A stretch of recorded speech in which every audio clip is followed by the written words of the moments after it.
Hey guys, thank you for checking in today. I hope you appreciate having the audio recording. It's a little bit of a long one, so I'm going to cut to the chase and get into the text. We're reading The Challenge by Gary Soto. He wrote this in 1993. Gary Soto is an American poet, novelist, and memoirist. In this short story, a boy tries to impress the new girl at his school. As you read, take notes on how Jose feels about Estella. So the author, or the curator of this piece, is asking us to focus on character development. We looked at character development throughout the fall, particularly when we were reading The Outsiders. So when we're going through the piece, I want you to keep in mind steel. Speech, thoughts, affect, actions, and others, or actions and looks. So think about what the character is saying that shows us how he feels about the girl, what the character is thinking that shows us how he feels about the girl, what effect he has on other people that shows us how he feels about Estella, how he acts that shows us how Jose feels about Estella, and then finally, what looks he tries to take on, and it gets kind of funny at the end, to help us understand how he feels about Estella. So we're looking at character development, okay? I'm going to go quickly as I can. I'm going to try not to pause too much because it is a pretty long piece. Here we go. For 3 weeks, Jose tried to get the attention of Estella, the new girl at his middle school. She's cute, he said to himself when he first saw her in the cafeteria, unloading her lunch of 2 sandwiches, potato chips, a piece of cake wrapped in wax paper, and a boxed juice from a brown paper bag. Man, can she grub. On the way home from school, he walked through the alleys of his town, Fresno, kicking cans. He was lost in a dream, trying to figure out the way to make Estella notice him. He thought of tripping in front of her while she was leaving math class, but he had already tried that with a girl in 6th grade. All he did was rip his pants and bruise his knee, which kept him from playing in the championship soccer game. And that girl had just stepped over him as he lay on the ground, the shame of rejection reddening his face. So in that paragraph, guys, just a quick pause. We can see how Jose is thinking, which shows us about how he feels about Estella. They also drop in a memory moment. When we see memory moments, we'll remember that we want to make sure we stop and think, why is the author pausing the forward progress of the text to help us understand something? In this case, it feels like he's pausing so that we can see the humiliation that Jose has endured in the past and how that might change how he works for Estella. Okay, last time I'm pausing. Also, one more thing, sorry. Pay attention to similes. Gary Soto loves them. He thought of going up to Estella and saying in his best Jane Bond voice, Camacho, Jose Camacho at your service. And he imagined she would say, right-o, and together they would go off and talk in code. He even tried doing his homework. Estella was in his history class, so she knew he was as bright as the cop's flashlight shining in your face. When they were studying Egypt, Jose amazed his teacher, Mrs. Flores, when he scored a 20 out of 20 on a quiz, and then an 18 out of 20 when she retested him the same day because she thought he had cheated. Mrs. Flores, I studied hard. Y veras. You can call my mom, he argued, his feelings hurt. He had studied, so much that his mother had asked, Que paso, what's wrong? I'm going to start studying, he said. His mother bought him a lamp because she didn't want him to strain his eyes. She even fixed him hot chocolate and watched her son learn about the Egyptian god Osiris and about papyrus and mummification. The mummies had scared her so much that she had heated up a second cup of chocolate to soothe herself. But when the quizzes had been returned and Jose bragged another A+, Estella didn't turn her head and ask, who is that brilliant boy? She just stuffed her quiz into her backpack and left the classroom, leaving Jose behind to retake the test. One weekend he had wiped out while riding his bike, hopping over curbs with his eyes closed. He somersaulted over his handlebars and saw a flash of shooting stars as he felt the slap of his skin against the asphalt. Blood rushed from his nostrils like twin rivers. He bicycled home, his blood-darkened shirt pressed to his nose. When he examined his face in the mirror, he saw that he had a scrape on his chin, and he liked that. He thought Estella might pity him. In history class, she would cry, oh, what happened? And then he would talk some nonsense about a fight with 3 vatos. But Estella had been absent on the Monday and Tuesday after the mishap. By the time she returned on Wednesday, his chin had nearly healed. Jose figured out another way to get to know her. He had noticed the grimy, sweat-blackened handle of the racket poking out of her backpack. He snapped his fingers and said to himself, racquetball. I'll challenge her to a game. He approached her during lunch. She was reading from her science book and biting into her second sandwich, which was thick with slabs of meat, cheese, and a blood-red tomato. Hi, Jose said, sitting across the table from her. How do you like our school? Estella swallowed, cleared her throat, drank from her milk carton until it collapsed, and said, it's okay. Hot water doesn't work in the girls' showers. Doesn't work in ours either, he remarked. Trying to push the conversation along, he continued, where are you from? San Diego, she said.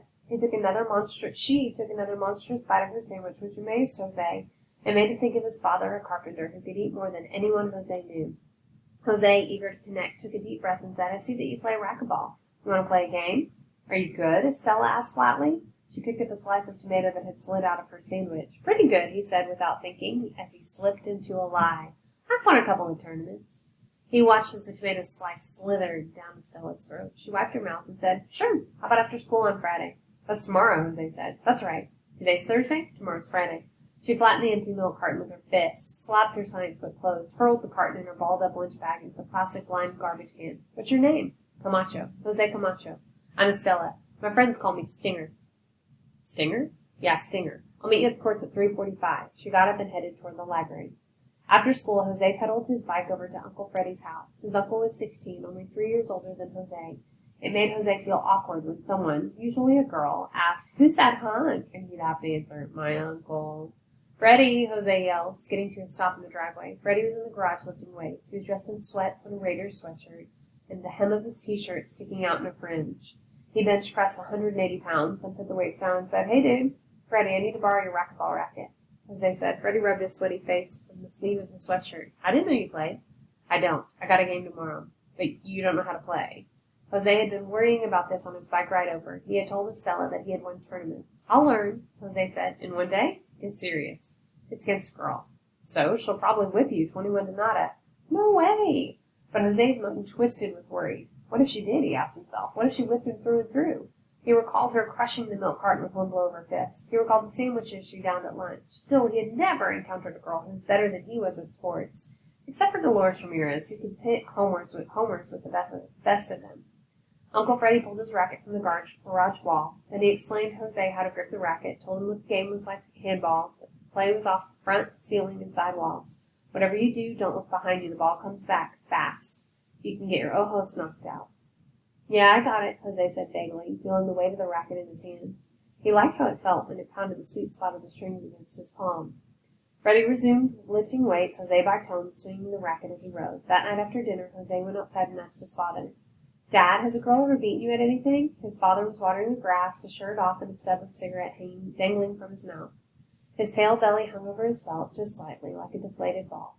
"Only talking," he said. "They can out-talk a man any day of the week." "No, it's sports." His father thought for a while and then said, "No, I don't think so." His father's tone of voice didn't encourage Jose, so he took the racket and the tennis ball and began to practice against the side of the garage. The ball raced away like a rat. He retrieved it and tried again. Every time he hit it either too softly or too hard, and he couldn't get the rhythm of the rally going. "It's hard," he said to himself. Then he remembered he was playing at the tennis ball, not a racquetball. He assumed that he would play better with the real ball. The next day, school was as dull as usual. He took a test in history and returned to his regular score of 12 out of 20. Mrs. Flores was satisfied. "Well, I'll see you later," Estella said, hoisting her backpack onto one shoulder. The history quiz crumbled in her fist. "Okay, Estella," he said. "Stinger," she corrected. "Yeah, Stinger, 3:45. Jose was beginning to wonder whether he really liked her. Now she seemed abrupt, not cute. She was starting to look like the Dolores Hit and Spit Ramirez. Tough. After school, Jose walked slowly to the outdoor three-walled courts. They were empty except for the gang of sparrows pecking at an old hamburger wrapper. Jose practiced hitting the tennis balls against the wall. It was too confusing. The ball would hit the front wall and then ricochet off the side wall. He spent most of his time running after the ball and cursing himself for bragging that he had won tournaments. Estella arrived, greeting Jose with a jerk of her chin and a "Hey, dude." She was dressed in white sweats. A pair of protective goggles dangled around her neck like a necklace. She wore sweatbands on both wrists. She opened a can of balls and rolled one into her palm, squeezing it so tightly that her forearm rippled with muscle. When she smacked the ball against the wall so hard that the echo hurt his ears, Jose realized he was in trouble. He felt limp as a dead fish. Estella hit the ball repeatedly. When she noticed that Jose was just standing there, his racket in one hand and a dog-slobber tennis ball in the other, she asked, "Aren't you going to practice?" "Forgot my balls at home," he said. "Help yourself." She pointed to her racket toward the can. Jose took a ball, squeezed it, and bounced it once. He was determined to give Estella a show. Bounced it again, swung with his might, and hit it out of the court. "Oops," he said. "I'll get it, Stinger." He found the ball in the gutter, splotched with mud, that he wiped on his pants. When he returned to the court, Estella had peeled off her sweats and was working a pair of knee pads up her knees. Jose noticed that her legs were bigger than his, and they quivered like the flanks of a thoroughbred horse. "You ready?" she asked, adjusting her goggles over her eyes. "I have to leave at 5. "Almost," he said. He took off his shirt, then put it back on when he realized how skinny his chest was. "Yeah, I'm ready. You go first." Estella, sizing him up, said, "Oh, you go first." Jose decided to accept the offer. He figured he needed all the help he could get. He bounced the ball and served it to the ground twice.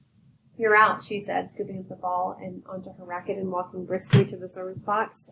Jose wanted to ask why, but he kept quiet. After all, he thought, I am the winner of several tournaments. 0-0, Estella said, then served the ball, which ricocheted off the front and side walls. Jose swung wildly and missed by at least a foot.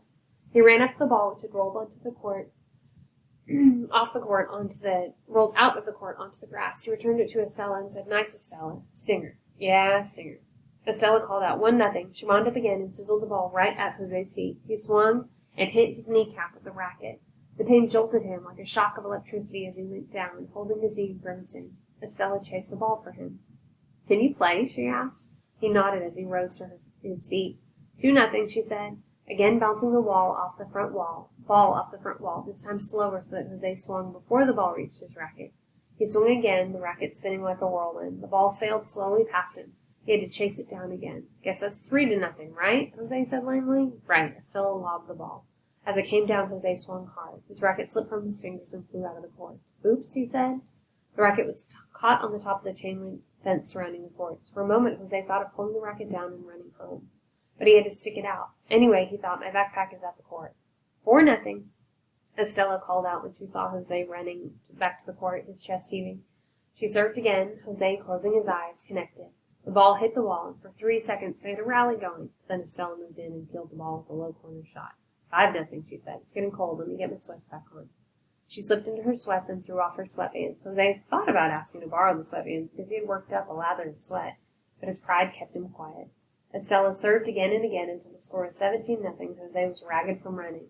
He wished the game would end. He wished he would score just 1 point. He took off his shirt and said, "Hey, you're pretty good." Estella served again, gently this time, and Jose managed to return the ball to the front wall. Estella didn't go after it, even though she was just a couple of feet from the ball. "Nice corner shot," she lied. "Your serve." Jose served the ball, hunching over his racket, poised, took crab steps to the left, waiting for the ball to bounce off the front wall. Instead, he heard the thunderous smack and felt himself leap like a trout. The ball hit him in the back, and it stung viciously. He ran off the court and threw himself onto the grass, grimacing from the pain. It took him 2 minutes to recover, time enough for Estella to take a healthy swig from her bottle of Gatorade in her sport bag.